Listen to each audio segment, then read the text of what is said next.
হহা আৰু কাছ। এখন বনত এটা ডাঙৰ হহা আছিল। গোটেই হহা জাকটোৰ ভিতৰতে সি আছিল ৰজা। এদিনাখনৰ কথা, হহাটোৱে বনৰ পৰা ওচৰৰ নদী এখনত পানী খাবলৈ যাওঁতে নদীৰ পাৰত কাছ এটাক লগ পালে। কথা বতৰাৰ মাজতে হহা এদিন কাছৰ লগত দৌ খেল প্ৰতিযোগিতাৰ কথা উলিয়ালে। কাছও মান্তি হল। কথামতেই কাম। পিছদিনা ৰাতিপুৱা দুয়ো পূৰ্বে আলোচিত ঠাইত হাজিৰ হলগৈ।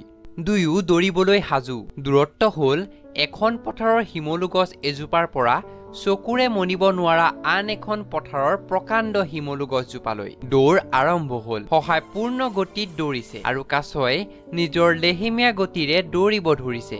অলপ সময়ৰ পিছত হহাই পিছফালে ঘূৰি চাই দেখে যে দূৰ দূৰণিলৈ কাছৰ দেখা দেখিয়েই নাই। এই ভাবি হহাই ওচৰৰে জোপোহা গছ এজোপাৰ তলত জিৰণি ললে। ভাগৰুৱা হহাই পথাৰত সুন্দৰ বতাহ পাই কেতিয়া ভৰ টোপনি আহিল গমকে নাপালে।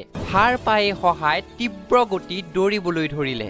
কিন্তু বেচেৰা হহা নিৰ্ধাৰিত ঠাই পাই দেখে যে কাছ উপস্থিত। গছ এজোপাৰ তলত সুন্দৰভাৱে বহি আৰাম কৰিছে।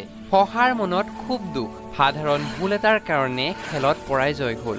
সাধুৰ পৰা বুজিবলগীয়া বিষয়টো এইটোৱে যে প্ৰতিযোগীক কেতিয়াও দুৰ্বল জ্ঞান কৰিব নালাগে। ভাইটি ভণ্টিসকল, এই সাধুটো আছিল অতি জনপ্ৰিয় এটা সাধু, যাৰ নাম হল হহা আৰু কাছ। আশা কৰো এই সাধুটো তোমালোকে আগতেও শুনিছা।